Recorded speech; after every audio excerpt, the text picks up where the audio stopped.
no. We're beyond that now. No, we've passed that. All right, It's in the past. Summary. That's the 90s now. 100-word summary of the trouble you guys got into in the Underdark.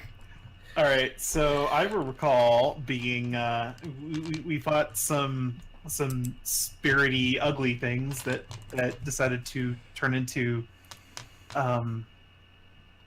like topiaries of boars or something. Yes. All right, the ancient evil. All right, the ancient evil. Yes. The ancient evil. We released the ancient evil and defeated it, fulfilling the prophecy. And then we met the worst person. The worst? Again. Yeah. Like, Burkroad, created Huyan, and was like, that person is the worst person. And it's like, Burkroad's like, challenge accepted, assholes! Huyan's after 2 years of Planescape and all those NPCs, you think Huyan's the worst? I'm just speaking in a microcosm of this campaign. Well, she's no Deller. No. With Dangerous Man and Sigil, yeah. That guy. Whew. Oh, I just realized who the one character coming back from Planescape is. You're gonna get up there, the Lord of Blades is gonna take off his helmet, it's gonna just be Diller. Yep. Remember me? An actual fucking challenge, because he just decided to roll these fucking primes. Like, I am good. Yeah.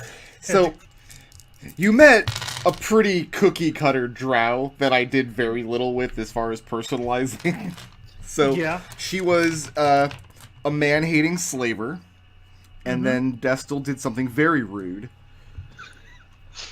Hey, I wanted to stab her in the back way earlier than I actually stabbed her in the back. That's everyone else's fault. Yeah, that's kind of like, that's a very civilization. That's a strong exercise in self-control right there, I'd say. The exercise. Civilization is waiting to stab someone in the back. So who did you guys actually meet then after that? Oh, she had like nabbed Fred 2.0, and he had hair. Fred didn't have hair, and he had been leading around this bunch of escaped slaves from some place or another that I guess we're trying to get to, and we're trying to escort them to a safe place where we can get to the surface. Okay. But we don't really know where that is because this guy doesn't know where it is, and basically we're the blind leading the blind, and that doesn't sound very good. You know the basic path to the tower you've been seeking, which is on the edge of this vast mushroom forest. Actually, let's load in the mushroom forest. Why are we looking at this beautiful world map that I drew by hand? All I remember is that, like, when we left her tied up in the woods, the mushroom woods. Is it still classified as woods if there's no wood? Yeah. Very, very notably, we did not leave her tied up. We didn't? No. I mean, I took her left boot. I remember that. Yeah. No. I feel like we did leave her tied up. I feel like we left her tied up too. I feel like Red. Oh, I thought you went and like double tied her up. I wanted to slit her throat. So I think we just left her tied up badly. Tying up talk is. So she's back there encased in carbonite. We'll never see her again. You know the rough path you need to walk to get to the tower you've been seeking. You've been looking for this particular tower that has been described to you by Riverleaper, where there's supposed to be this library of spellstones that you all greedily want for yourself. Okay. Yeah, thank you. But now you're babysitting this group of 12 malnourished, some of them are sick, former slaves, being led by a bard named something Griffin's Heart. Fred. Fred with 4 Ds. Bronzel Dragon's Heart. Oh, it's a dragon, not a griffin. Bronzel Dragon's Heart. Like tonsil? And Red has stated that he's making it his goal to see these people to safety. And by safety, he means the Southling Wall up above. Unfortunately, you guys don't know how to get out of the Underdark. You only know where this tower is. Right, and we had like an army of people that we figured, well, they got in somehow. We just need to find how they did it. Well, that would be this the Wemmicks, who came in from some entrance somewhere far to the south. But you know that these Wemmicks have recently been sighted in the area because I believe Caldril mentioned them. Yeah. Oh yeah, And then- those were all the old she was talking about the Lennox. And then Bronzel knew that they were from a kingdom called Melvin Ponce.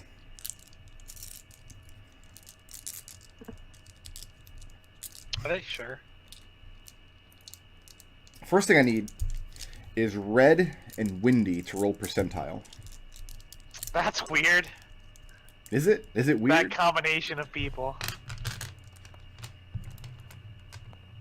Oh no, it's very strange, very unusual. Oh no, wait. 62. 62 for Windy? Yeah, what's that one too? 82. Okay, so Red, all of your food is corrupted and edible. Windy, you still have a little bit left. I'm You sure that's rolled- fine. You rolled real low up till now. As soon as calc.exe. Oh, I opened 2 calc.exes. That can't happen. That's against the law. I'm gonna get arrested. Well, you just add them together. Windy, almost all of your food, about 3/4 of your rations are inedible, corrupted by the spores and the fungus and the moisture of the area. You have 17 people to feed on what you have left. And some of them are dwarves. So that's like 16.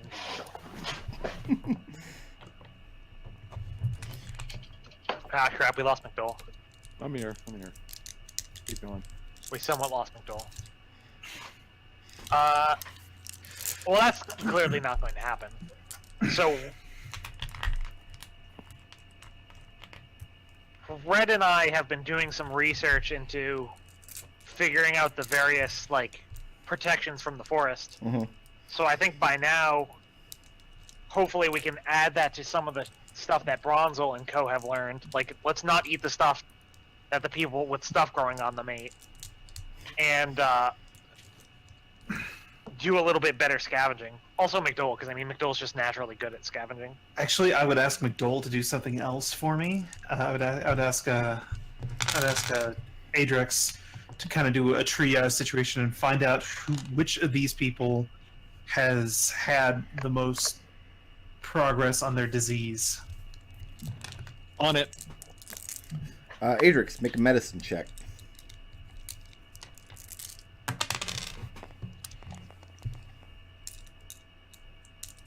That is a 22. It's not a disease per se. They have parasitic fungus molds growing on their skin. Looks like ambient spores in the air have attached to their skin, or maybe something they ate got into their bloodstream. They don't report any physical discomfort. You don't really have a good reference frame to know how long they could survive like this. At best, are you proficient in nature? Yes. Okay. The closest you're aware of is that certain fungus will parasitically attack trees and last for years and years and years and years. And Adrix explains all that. That fungus emits parasites, and they've made their way into these people's bloodstreams, onto their skin, they've made home, and eventually they're just going to become part of the forest. Well, So you have sufficiently horrified some of these children. The reason why I ask is my lay on hands feature does allow me to expend 5 hit points from the pool to neutralize a disease. Well, my understanding is that it's not a disease. It's Okay. You'd have to find It's, some way to kill this fungus. yeah, it's a natural occurrence. Then we need to get these people out from this forest. Like that should be the number one priority. So who is attempting to forage food for all these people? I think Red and I have been doing the most. Red looking and into that Windy? vein. How do you feel about that, Red? You I'm can kinda actually come- I'm not particularly proficient at forging, but Raazu is proficient in survival. Alright, I feel like Raazu. somebody has the background that they can forge, like, almost for free. Yeah, well, that's what I wanted McDohl to do, but he got hijacked. That Yeah, I doesn't, know. But, like, you're a poisoner, so maybe you could not get see, us. Maybe I can not poison anyone on It's it. the anti-poison. well, here's the thing, though, is it's already been stated that the background feature that allows for that free forging and stuff does not apply here because it's such an alien environment. Well, that's why I was hoping to give him some more experience, Mr. Whoever Raazu. wants This to is do Raazu. foraging, I will let you make any combination of survival or nature checks. I mean, I think this is important enough that we probably just team up and have 2 people do it, so that for everything, so that everyone gets advantage. Yeah, I'll Well, do some I'm survival. not going to apply advantage. What I'm going to do is look at your success over a certain number and then add your success together to see how good you are at doing Oh, this. This is something that's taking place over a period of time, over Yeah. however many days you all are walking through this woods. That's a butt. That's 12. That's a 6. So we should all make a roll and add either survival. You or can't because nature. you are busy triaging these people. Can I make a roll and add it to there? Sure. Because I'm not doing anything. Okay. I'm going to do... It's the same. It doesn't matter. Is failure going to make things worse? That's a 17. Can't really fail this roll, it's just to what degree do you succeed. Well, then I will also help. So we got a 17, a 12, and a 6. That's a 21 on nature, I believe. Okay. Oh, look at Mr. I'm not very good at nature. I mean...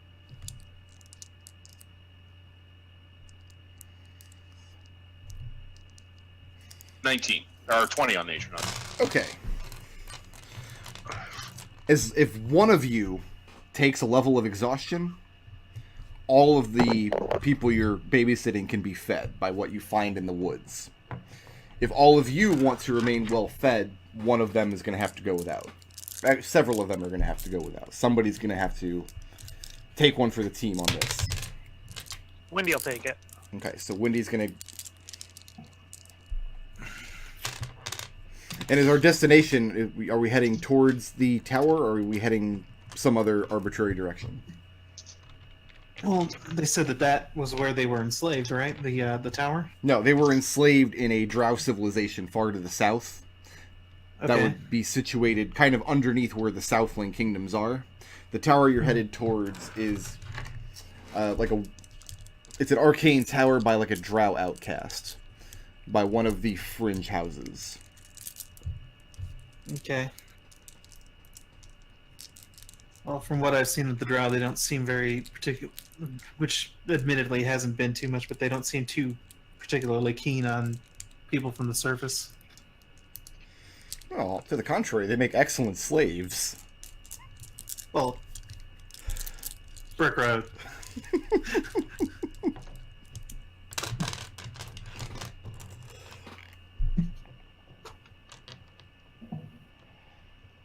So continuing to the northeast?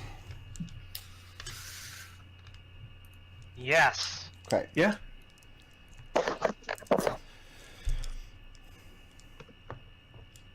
Eventually you exit the wood. And when you do, things get a lot darker. A lot of the ambient light given off by the mushrooms behind you is gone now. What light sources are the party marching with? I think I'll pull out an actual torch. Okay. Raazu will pull out a second one because we got a lot of space to light with all these people. And less than a day's travel in this direction, you do start seeing ambient light in the distance. The air gets a lot cooler as you're walking in this direction, and the ground becomes a lot more jagged. Whereas in the forest, there was this weird fungal growth on the ground. Now you're marching on actual stone. There's climbing involved in some places. So the going is very slow.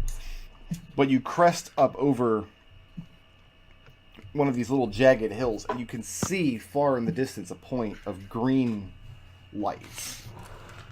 It seems consistent. It's not moving, it's not flashing. It's not singing the Golden Girls theme. Well, clearly we don't need to be here then. Why even bother with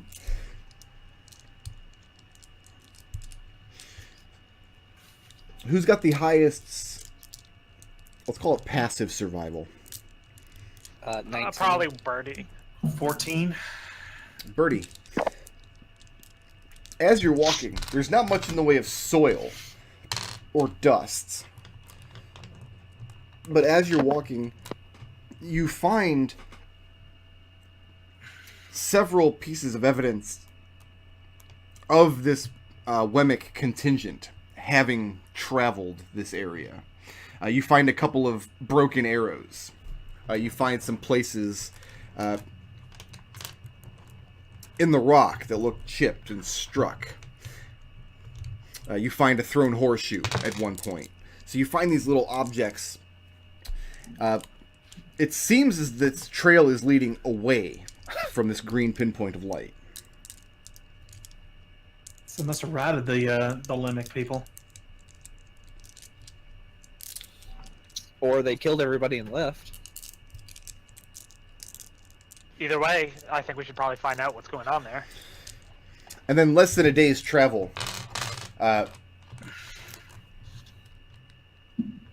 you realize this glowing point of light, it's, I don't know, 80 or 90 feet up off the ground.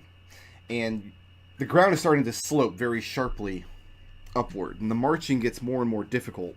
And you realize you're coming up on what must be a gargantuan stalagmite coming up out of the ground of the Underdark. It's what passes for a mountain here. And that climbing gives way to a brickwork path.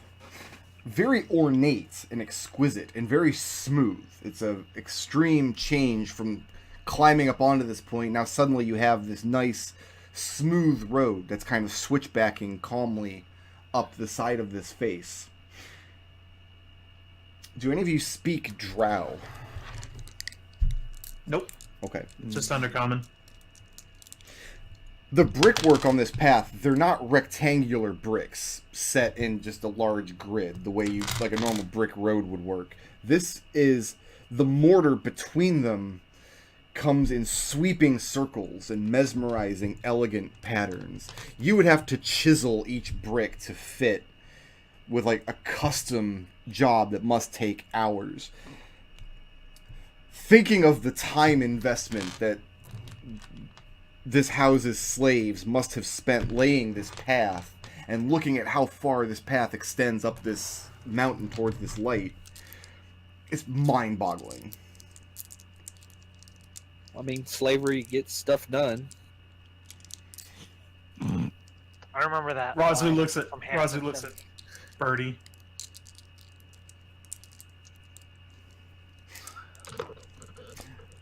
Eventually the path levels out, stops being a switchback, and goes forward, and you realize you're standing in front of a large, where the stalagmite slopes up at a gradient you could no longer climb. But in this point, built into this rock wall, you see the front face of this massive entryway, flanked on either side by two tall towers. And looking at the brickwork of these towers, it's the same patterns and sweeping circles and things. The same kind of mortar, extending hundreds of feet up above you. 80 or 90 feet above you, you see the source of this green light. It looks like there's a window pane or something up on the second level of this structure. And now I can officially load in our dungeon. What? You're kind of giving the game away, Brick, right? So right now you guys are standing right here on this this path coming in. These are 5-foot squares. You have these ornate double doors, and examining them, if you'd seen these double doors topside, you wouldn't think much of them. They're just ornate looking dark wooden doors. But it's the first actual wood you've seen since you got here.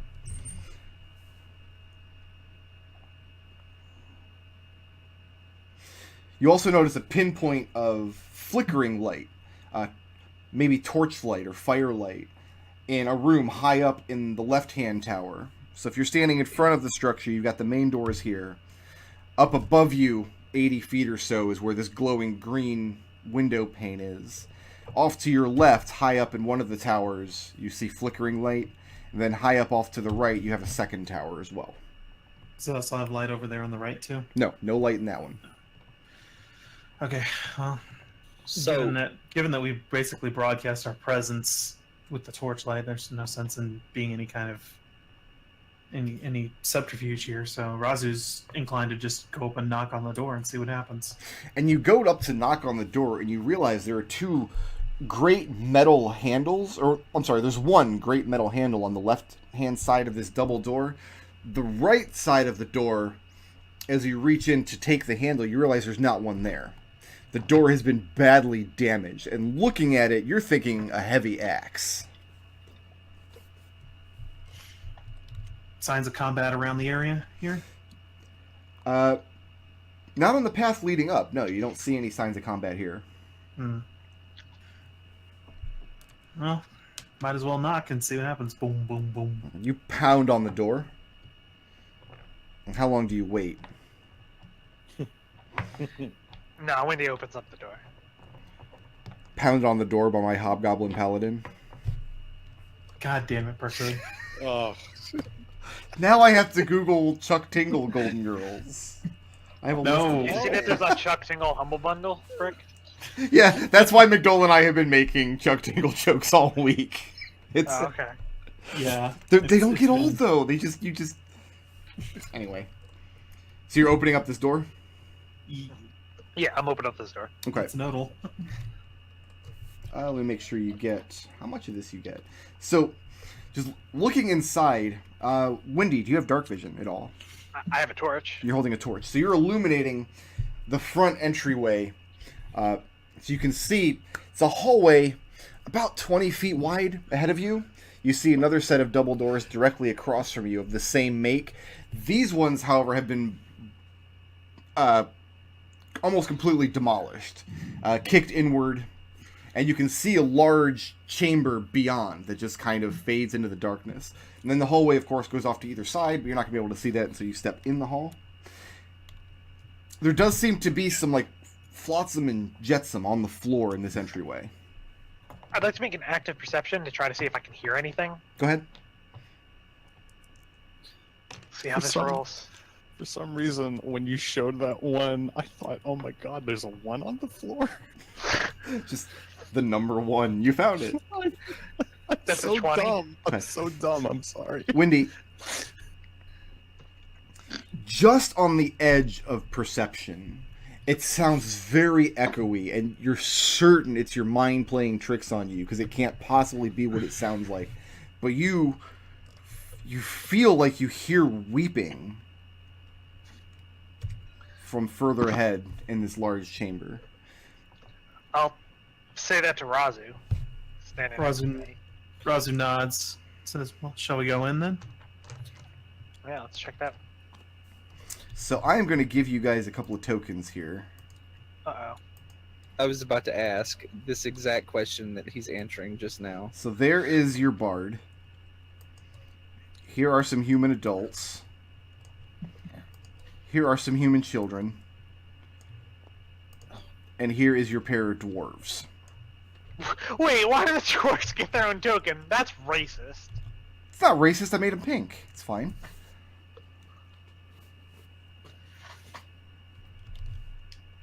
I think we should leave them outside. Stepping into the Contrary. entryway and looking in kind of either direction here.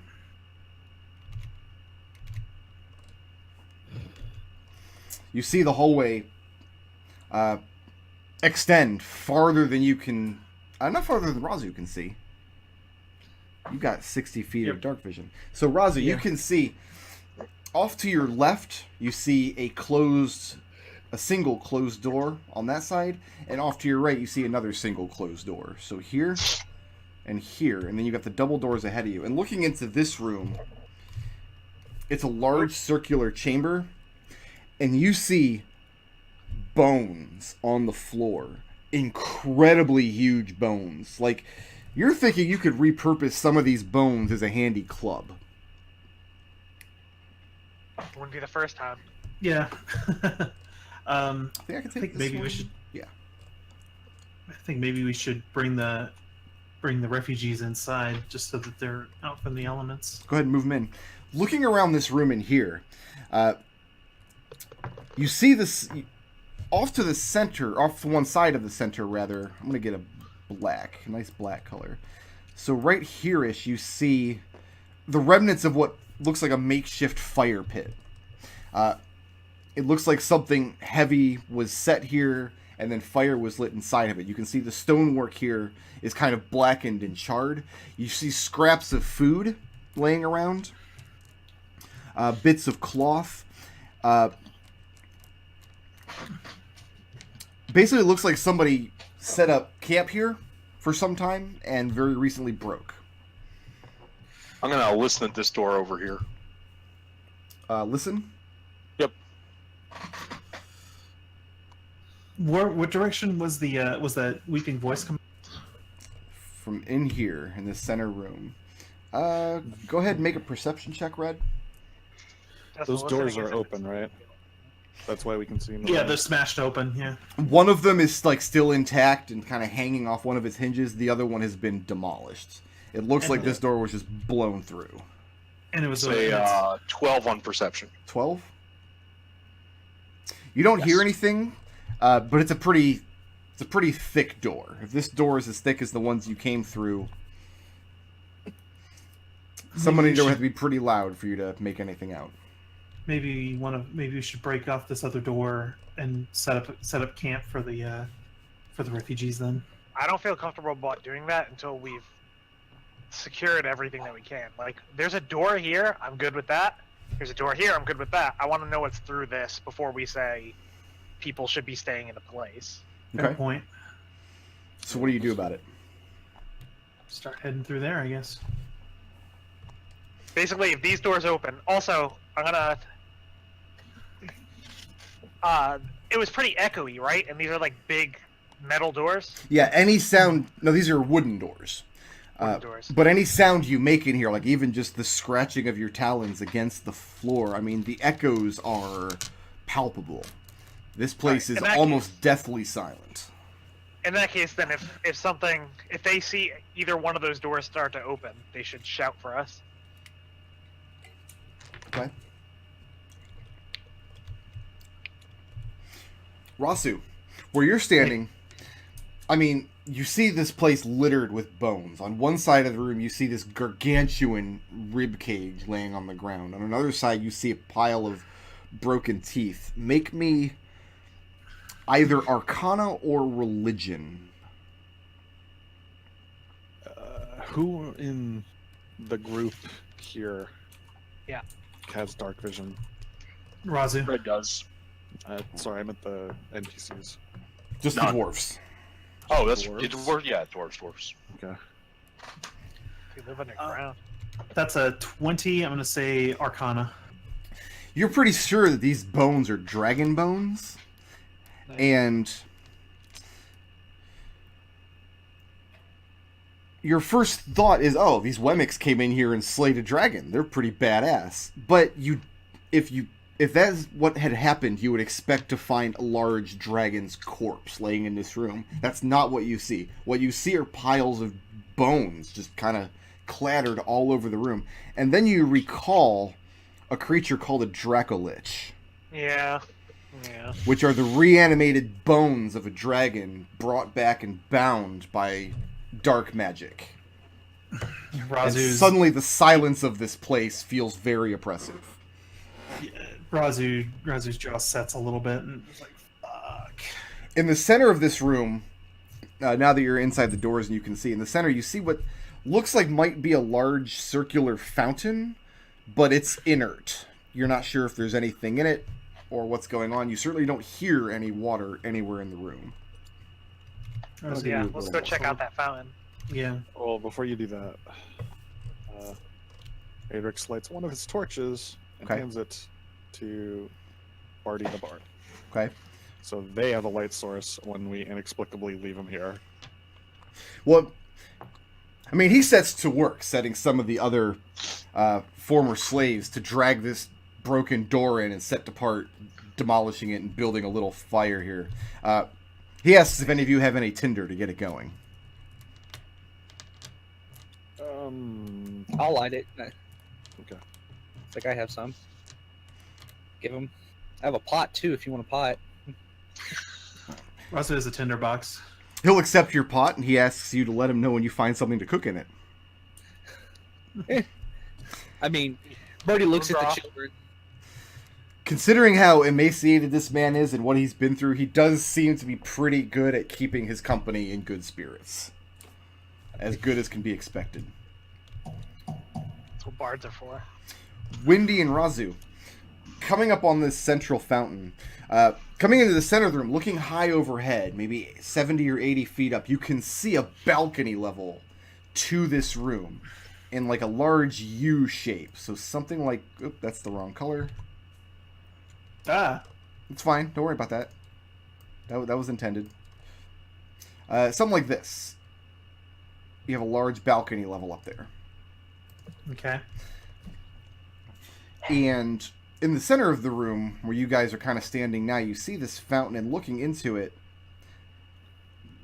it's filled...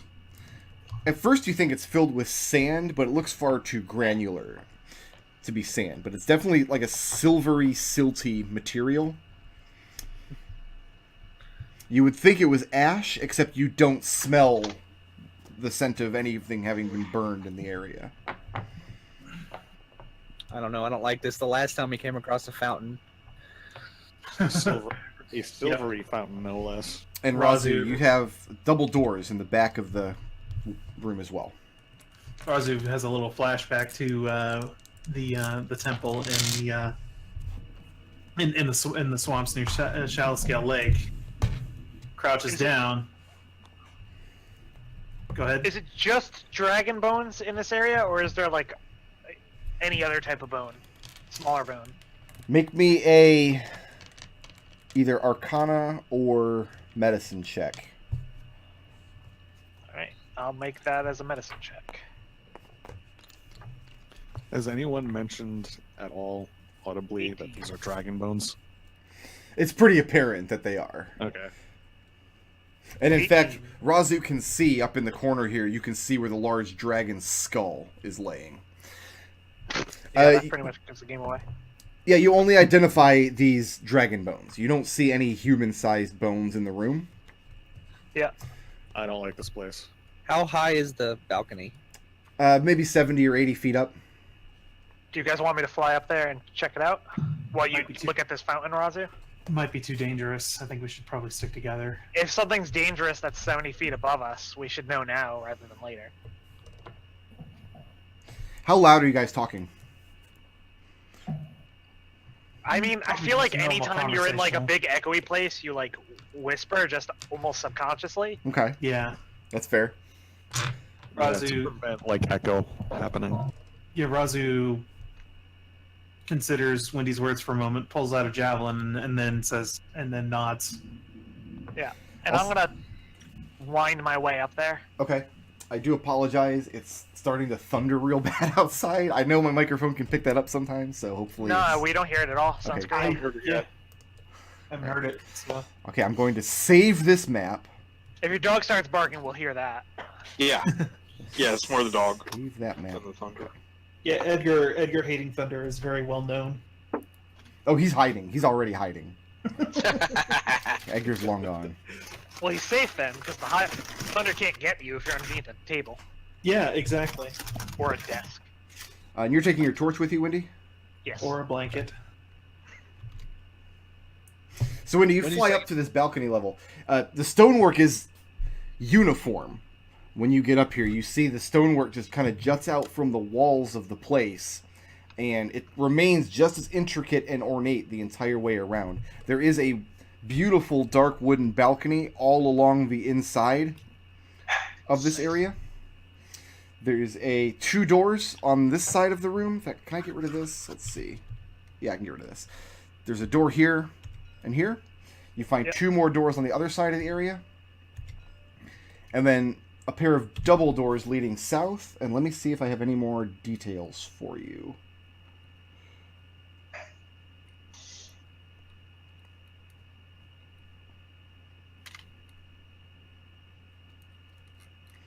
There are heavy chains binding the handles on these double doors together.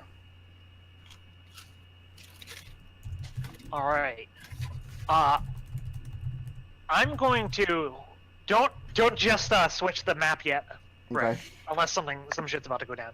But I'm going to fly back down and report on that, and then I'm going to ask Birdie if he has anything small and clattery that I could put in front of those doors, such that if something opened them, it would echo and we'd hear it. Maybe that pot he had. It would be difficult for you to imagine somebody opening those doors and disabling those chains and you not hearing it. Oh, not the chain doors, the other doors, the 4 non-chain. Oh, these 4 doors here. Okay, so what's Birdie gonna use for this? I mean, I have bells and I have metal rods. What do you want? Whatever you Raazu- think would be best. You're the trap expert. Raazu roots around in her pack and then pulls out a bag of cow. Let's see. I'll hand Wendy my roll of string, my bells, my what else do I got here? String and bells is, I think, enough for me to handle these 4 doors. Okay. Yeah, Just such that if they move, it'll pull the bell. That's fine. Yeah, two of the bells are like the hand, with the handle, and 2 of them are like tinkle bells. All right, fantastic. I'm So gonna...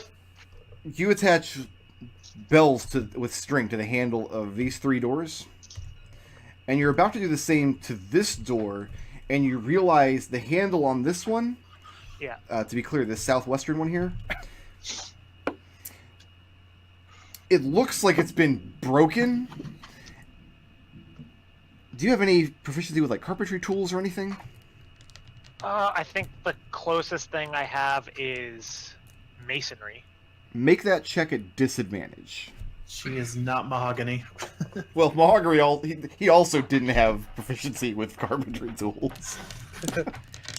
To be fair. Mahogany was the most proficient. He was only as proficient as he needed to be given the circumstances. That's pretty good.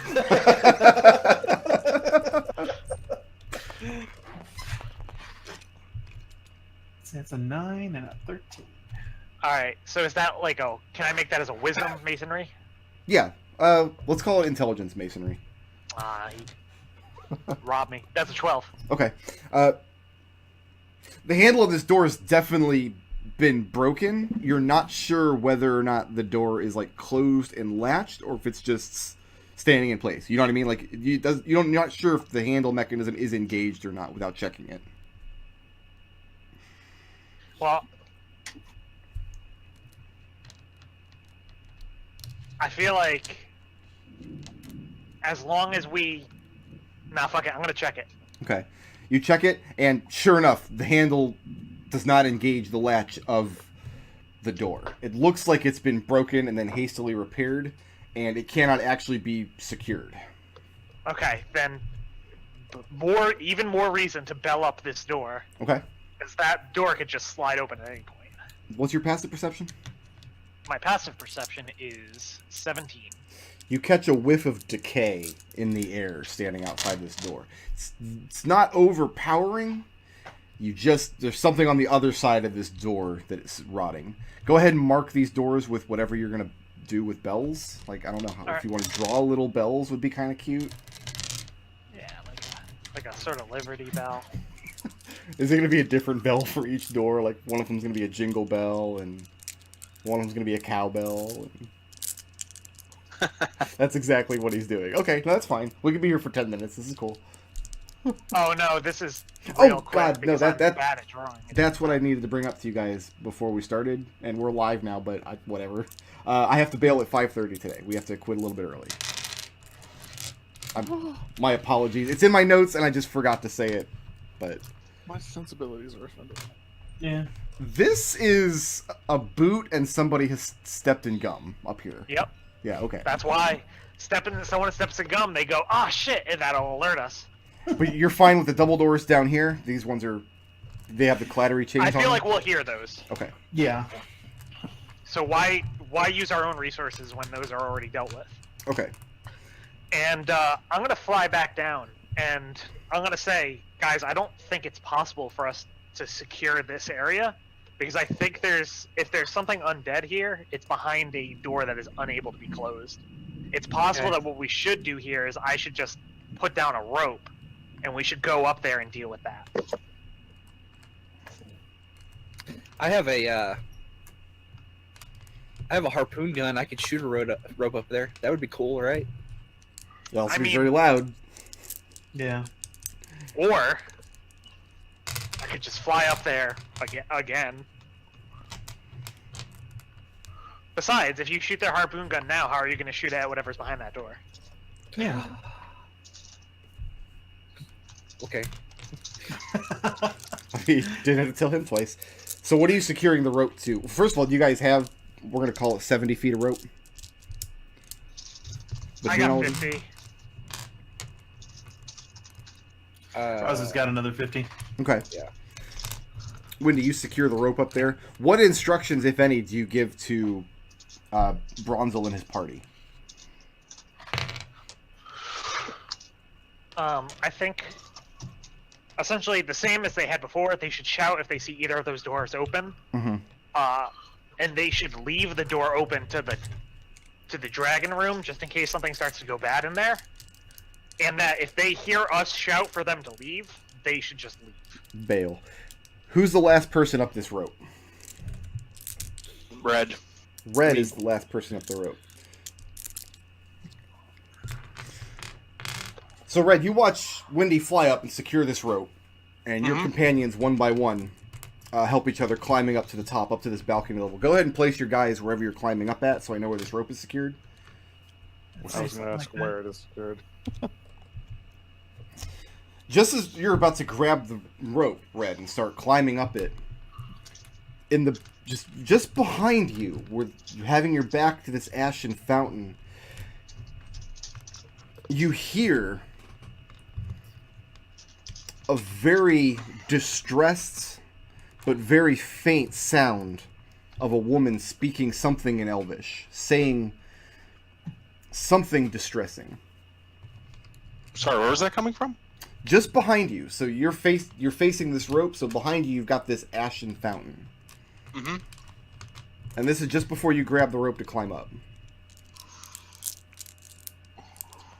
And the Southerners are in the room on the other side of the doors. Yes, they're far down to the They've south. come down to start making a fire. Oh, they've already made a fire. They demolished one of those doors and they got it roaring. Fine, climb up the rope. Okay. Do you mention that to anybody? Yeah, I'll point that out when I get to the top. Well, There was a strange, I think, Elvish voice coming from the fountain as I was leaving. Wendy, didn't you hear that too? Yeah, it sounded like sobbing earlier. The fact that they didn't speak while we were all there, it's probably not harmful. Well, so I mean, this place is clearly haunted as heck, as long as we Yeah. have a reasonably polite ghost. I think maybe we should just go back down there and see what that was about. Isn't Adrex the expert? Adrex shrugs and makes motions as if though he's going to start climbing back down. Sure. All right. My goal this session is to see how many times I can get you guys to climb up and down this rope. Hey, whatever, I'm not gonna climb up that rope 0 times. Adrex puts an ear to the fountain, trying to see if he can hear anything. Oh, Wendy, you're making all your ability checks at disadvantage, right? Yeah. Because you're okay. Good. So, Adrex, you're going to shimmy down the rope and examine the fountain. Yep. What do you mean by examine the fountain? He's gonna stick out his head, hold a hand up to his ear, and see if he can't hear it. Make a perception check. Ha ha! Do Adrex it. sucks at those. Oh, it's an Not 18. today, apparently.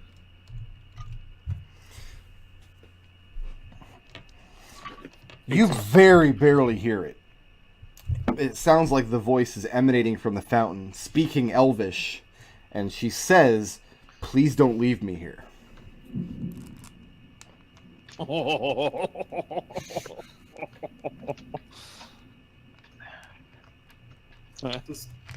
Gonna have to get her out of that fountain. Yeah, that's no good. Adrex is about to just shout up what he heard and then thinks better of it. Okay. And shimmies back up the rope. Adrex climbs back up the rope. That's 2. And yeah, the voice says not to leave her there. Alright, well that's probably fine for now. We'll just have to make sure that we deal with it later. I mean, I could shoot my harpoon down into the... You can't solve every problem with a harpoon gun. Well, I would say when you have a harpoon gun, everything looks like a target, except that you have so many things except a harpoon gun. Like, you have so many options. Listen, not with that attitude, I won't.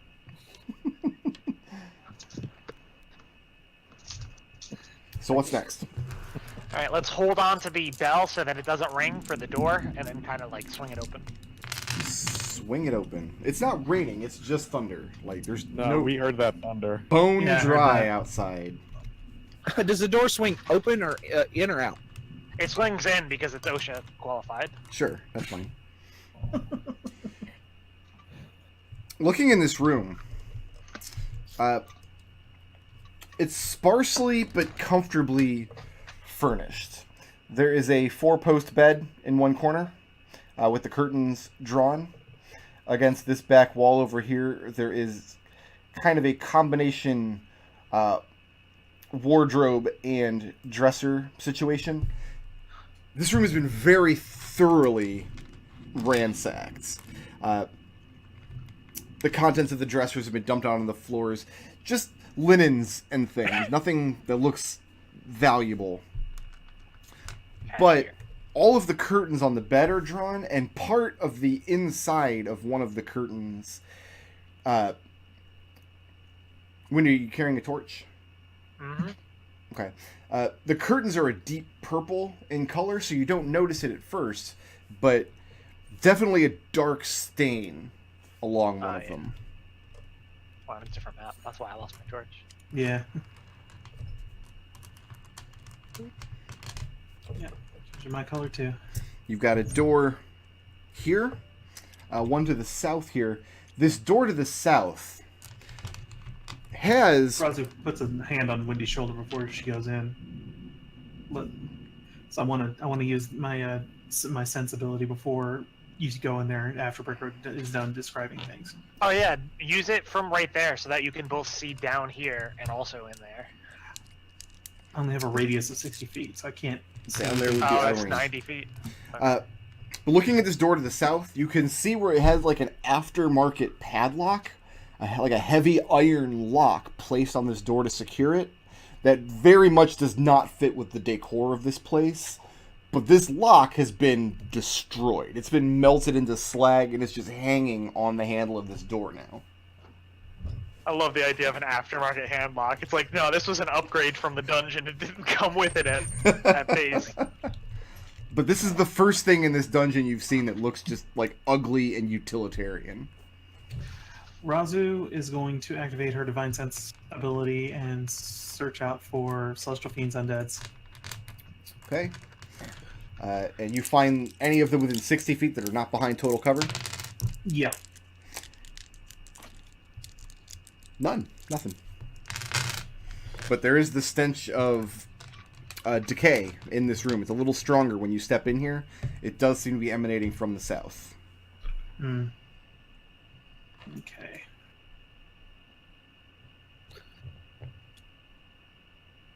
Alright. Raazu motions for everyone to follow in. And as you're walking in front of this wardrobe situation, I mean, you're tiptoeing over these piles of linens. They look clean. They just look like they've been thrown there. Yeah, there's no way I'm not throwing this curtain open.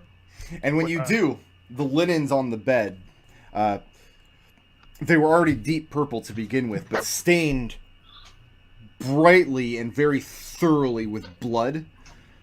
And it had to have been recently because you get that very coppery scent lingering in the air from the bed here. Something horrible happened on this bed. No body, though? No body. I'm gonna check this door. Is it locked? Is that door locked? That's an excellent question. It's Check not. The locked. handle will turn. What's that? The handle will turn. It'll open. Okay. I guess I'll swing it open then. Swing it open then. Yeah.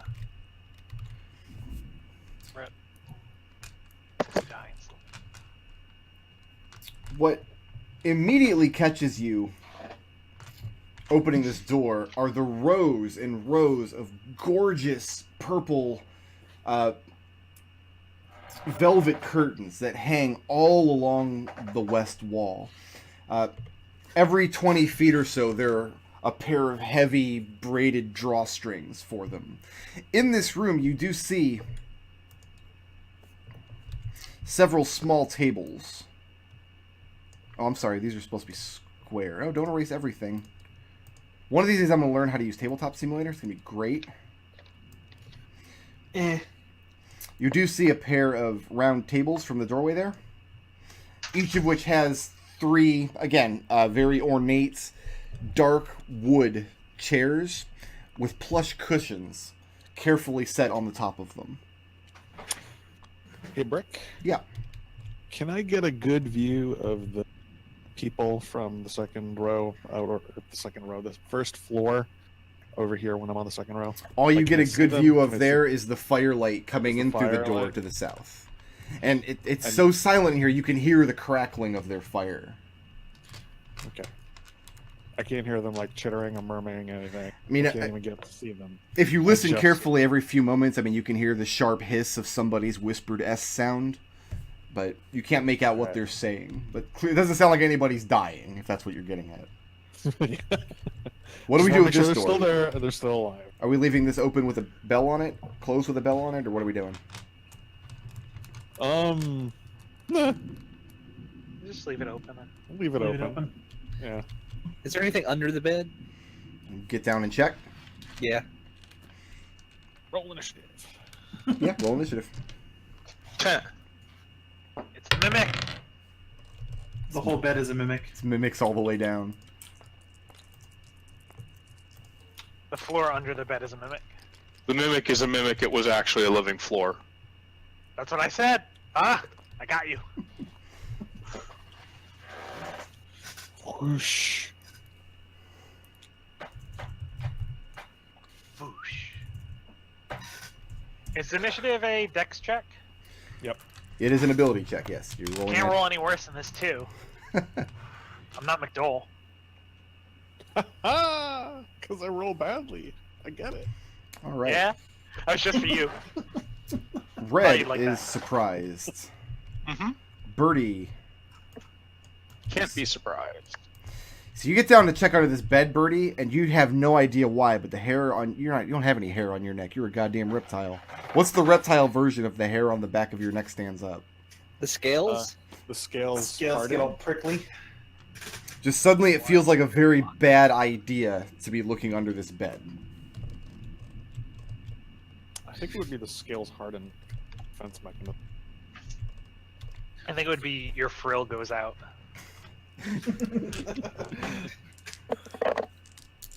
So yeah, Birdie, you're not surprised. Oh, I didn't realize.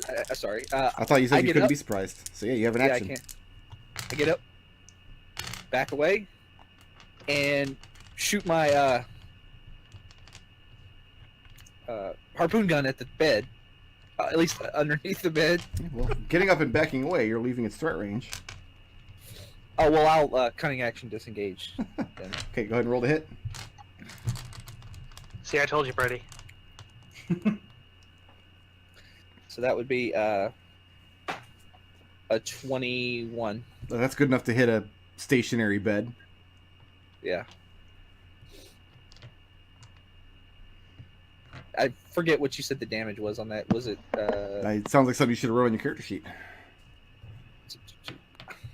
Same as a javelin, it just has the rope attached to it, so you can wind people back in. Is it javelin D6 or 8, guys? It's a D6. Okay. So that'd be 10 damage. Okay. 10 bed damage. Birdie, make a strength check. Oh god. Roll good. That is a 13. A 13. So you fire the harpoon at this bed. What part of the bed were you aiming at? Like headboard, the... I kind of I was aiming underneath the bed. Oh, underneath the bed. Yeah. Okay, then you just hear the sound of the harpoon clatter as it underneath the bed, and the head of it doesn't find any purchase. And then the linens on this bed whip out and grab the rope of your harpoon and pull you bodily off your feet and drag you in towards them. Adrex and Red, you guys see him vanish behind this bloodstained curtain as he's pulled onto the mattress of this bed. It's death bed! The bed that eats! The bed that eats kobolds. Windy is surprised. Raazu and Adrex are surprised. Adrex, we gotta split up. Who wants to go first? So Red, what you just watched was Birdie inching up to check out under this bed, thinking better of it, firing his harpoon under it. Then the linens of the bed grabbed his harpoon and dragged him onto the mattress. Okay. Now is the bed itself moving at this point? Just the linens. They don't have him at all. They just have his harpoon gun. Can I try and slash the linens with a? God, I keep changing weapons. Give me a second. What do I actually have now? I think I have a non-silvered short sword. Okay. Can I try and slash the linens with a short sword? Now, are you is your intent to try to free the rope of this harpoon gun, or sever the rope itself, or what's the actual outcome here? I'm trying to slash the linens apart. Okay, go ahead and roll the hit. That hits an armor class of 16. 16. Go ahead and roll some damage. So, I'm within 5 feet of the bed. Yeah, is there an ally there that distracts the linens? It's 5. These short swords are piercing, right? Yeah, 5 piercing damage without any sneak attack or anything. So you're not slashing at the linens; you're piercing through them. That's the way a short sword works, unfortunately. And as you puncture through, Birdie, you're more aware of this than Red is because you're actually laying on the mattress and you feel something warm and wet from the center of the bed, and you realize this puncture wound in the mattress is starting to seep fresh blood. Oh, I thought he peed himself. I'm going to go ahead and did. use my bonus action to give Windy advantage against the mattress. All right, Birdie. Let's be clear. Birdie did pee himself because that is a defense mechanism. You have offended the bed, sir. Yeah, Birdie, your turn. Birdie wet the bed. Do you need to put his hand in warm water for that? Birdie, gonna take a turn or? Oh, I'm sorry. Yeah, no, I'm going to let go of the harpoon gun and jump off the bed and run back to the door. Cutting action disengaged. Okay. So you scramble up over the headboard and past Red and get back to the door, leaving your harpoon gun behind on the mattress. Yep. And then I'm going to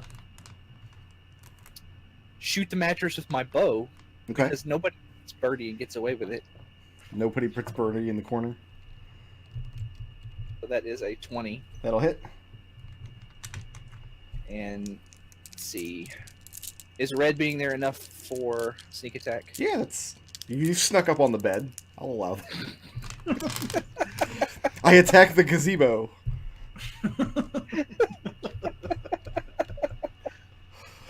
Okay. Just lying there plotting. Okay.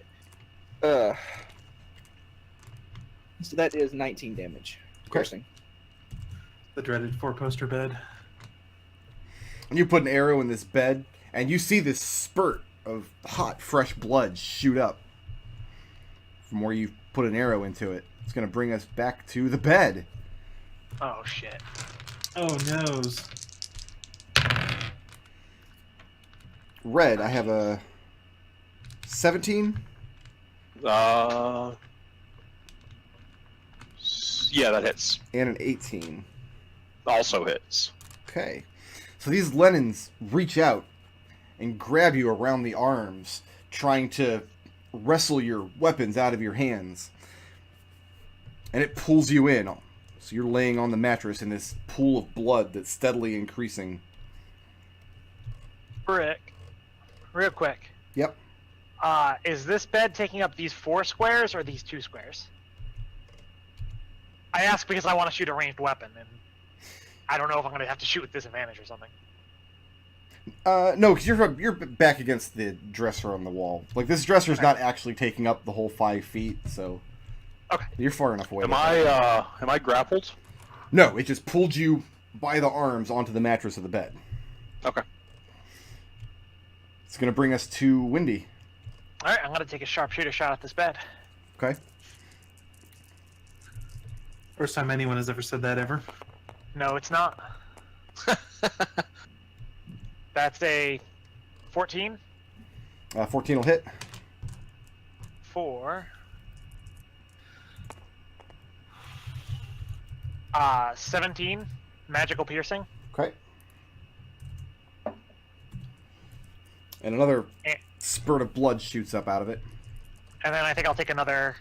yeah, I think I'll take another sharpshooter shot. Okay. Ooh. And that's a crit. Rip your bed.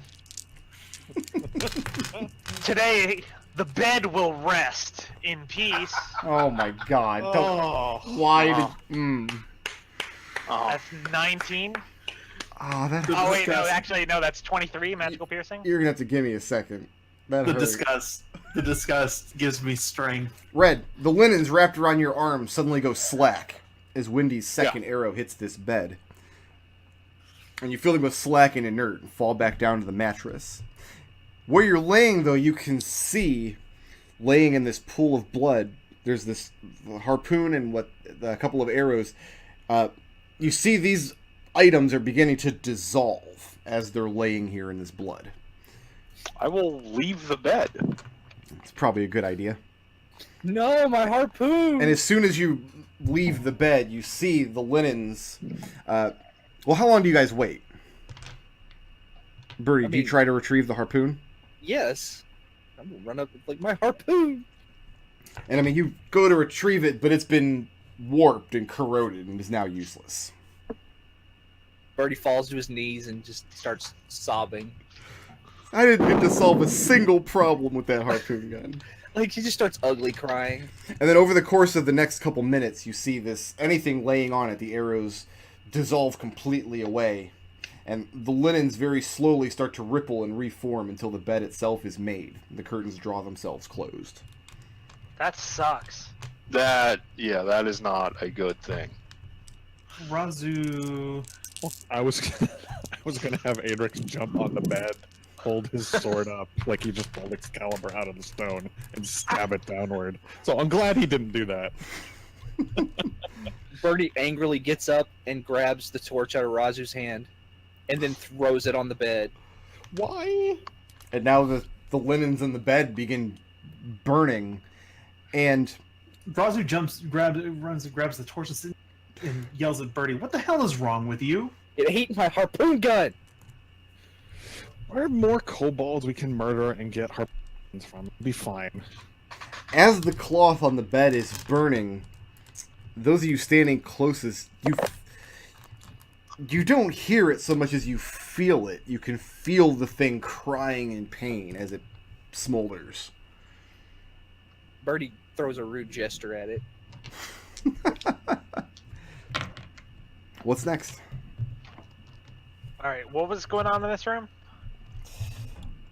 You had velvet curtains all across the western wall, a couple of round tables, and let me see what else I can give you from here. Don't touch the curtains. They'll probably try to eat us too. This is probably just Mimic Castle. You see two more tables on either side, each with 3 of these plush cushioned chairs. What kind of purpose does this room serve? Is it like a dining hall? What are these, you said? Curtains. Velvet curtains. Okay. Are they all drawn? Yes, they're all currently drawn. Every 20 feet or so, you see a pair of heavy braided, what are they called? Draw cords? Yeah. I had the word for it a minute ago, but now I'm having a brain fart. But yeah. So you got 4 or 5 sets of these royal purple curtains, and another door set into the wall here. Wooden door? Yes.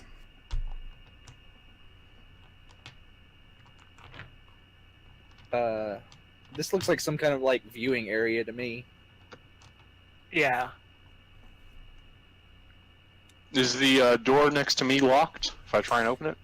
No, this is the one that has the heavy aftermarket broken iron padlock on it. So it's definitely not locked, but somebody tried to lock it unsuccessfully. If I, is the padlock, do I need to remove it to open the door?